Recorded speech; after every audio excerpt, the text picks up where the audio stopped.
Hey, so I'm just getting back from my 4 mile walk, and after my 4 mile walk, I went to the gym today. Right now it is 4:54, and I am at 13,181 steps. Tonight I still will do. I have a little stair stepper in the house, in my home. At the gym, I did legs today, but I will be on that stair stepper tonight for about an hour. I just like to get two in. Two-a-days. I get two-a-days in, and then I'm gonna do a couple of sets of arms tonight. So that's what I'll do tonight. I did my InBody, an updated InBody scan. The purpose of me making sure that I stay consistent with doing these is because I want to always make sure that while on, whether it be a GLP-1 or being that I am on Tesofensine right now, I'm not losing muscle. That is one of the primary focuses and the most important focus when on these supplements, the peptides or whatnot. The other thing is I'm 49, and being at this age, and as you mature through life, you have to maintain your muscle. It doesn't matter what age you are. If you're sitting down at work quite often, and muscle is the biggest organ in your body, and we use it daily, and it protects you. So you have to keep your muscle strong, be as healthy as we can be. Our health is what's going to allow us to be here. Our health is going to speak to what's happening on the inside of us, the things that we're feeding ourselves. GLP-1s, I was a little reluctant because I'm always reluctant. I don't like taking medications or any of that anyway.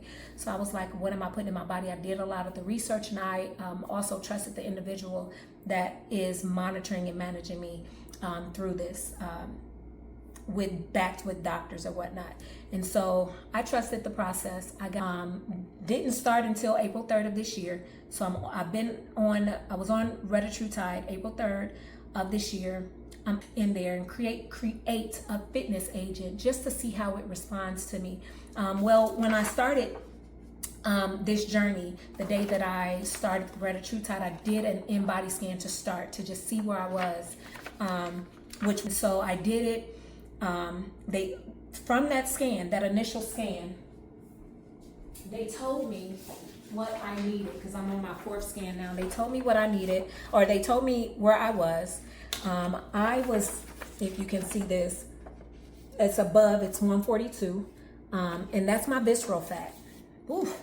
I was in an obese space, and they told me the things that I needed to do to manage myself on Retatrutide, the food intake that I needed to position myself with. So I needed to do 100 grams of protein.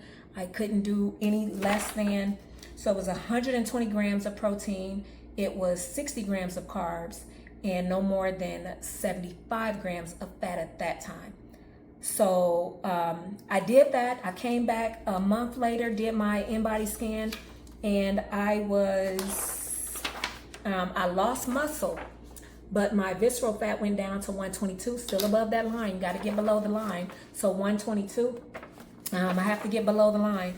And being that my visceral fat was still up there, he adjusted my grams. So he pulled my fat down to no more than 50 grams of fat, because he did see my success. I was down 10 pounds. So I was at 198. No, I was down to 183.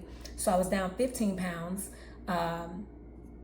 So I started at 198. I was down to 183. I was still in obese state though at 112.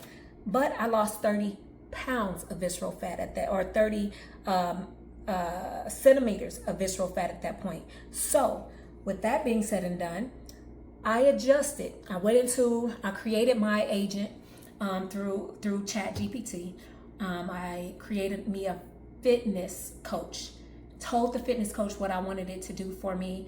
I told it this data, testing it out just to see what it was going to do. So I gave it the instructions, I gave it my numbers, I gave it my data, so to speak. I actually even took a picture and uploaded this just so it could have, and I took my personal information off just so that it could have a baseline, and then I told it to create what it was going to be to me, and I had it regurgitate back to me. Began to journal what I did in the morning, my intake in the morning, to include my supplements.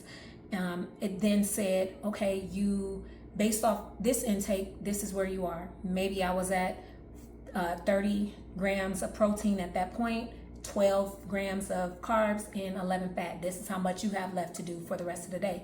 But the more and more I kept feeding it, it then began to say, based on your goals, this is what you need to do. Based on this is also what you need to do. So it began to improve its own self. And now it's a coach that I'm still using today. And things for me, it kept me on task with my carbs. If I didn't meet my daily intake, which I was supposed to meet 1,200 calories upon inception, or 1,395, it told me you are under 100. This is what you can do before you go to bed. Deficit. And I would also tell it how much work output that I did. If I went on a walk, and I took a picture from my computer of, my Apple, my fitness for that day, and it gave it the numbers, and it says based off the calories and based off your output, you are in aggressive fat burning.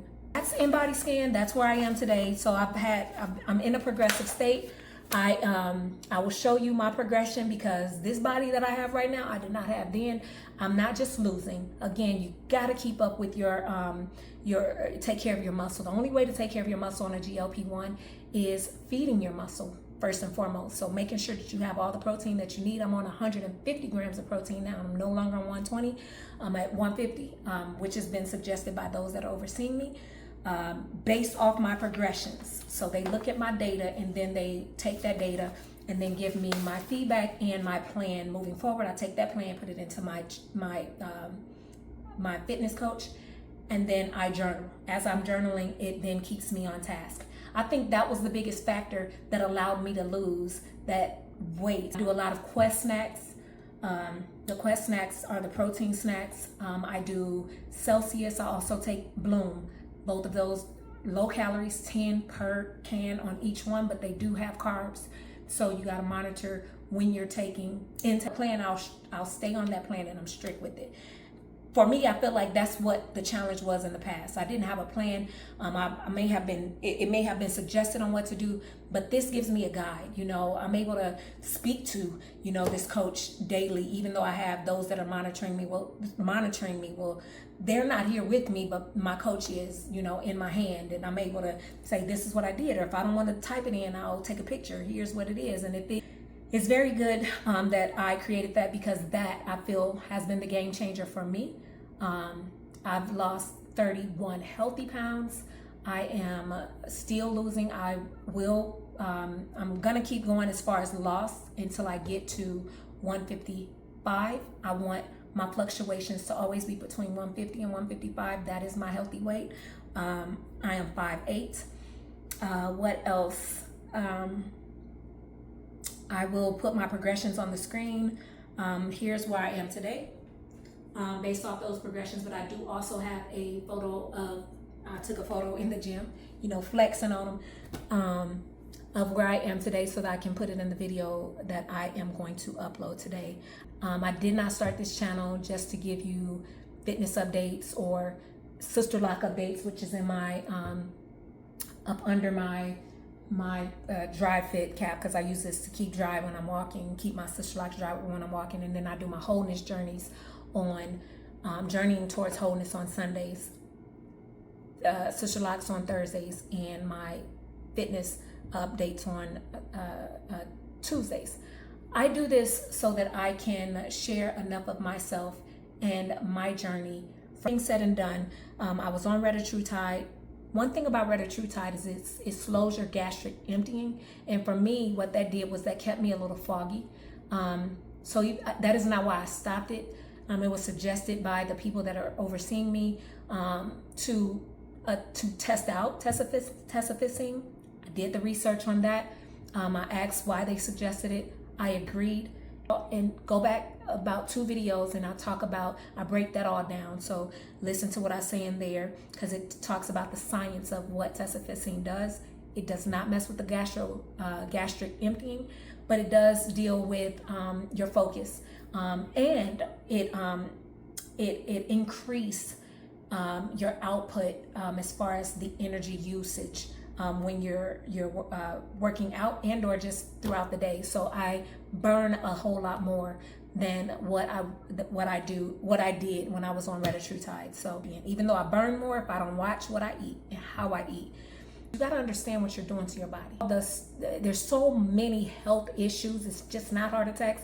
So many health issues that come with having an influx of visceral fat in your body. So you want to work with your doctor to find out what your baseline is to get to that. There's so many people walking around that way, and it's induced by what we're putting in our bodies. Some things we can't control because they are doing so much to our food today, but you could even manage that even with a cleanse. There's so much we got to manage with the food sources that we're utilizing today, and we can't really find too much that's clean and from the earth. But you still got to do what you can do for yourself to manage that, not just for you, for your family, especially if you have children. And these things got to start being taught because we don't know where this world is going. We don't know how they're going to navigate it. We got to start talking to the doctors. Some of them are even leaving practices because they don't even know how to navigate the climate and terrain of where the world is going right now. I'm just helping that things get real back in so that humans can be back at the forefront of being considered, and we can be better off in society, coexisting for the greater good of humanity. That's my update today. You guys enjoy the rest of your week. Come meet me at the Sister Lock series on Thursday. See how these girlies is doing. But nonetheless, I thank anybody that is watching my video. Thank you for being here. These videos are to support and give any information in these different topics for you. I'm using it. It's working out for me, but this is for you. Who I know that I only have 9 subscribers right now. It's for all 9 of you. Thank you for being here. I appreciate each and every one of you. Have a blessed day. We pray, we forgive, we rise, we are royal.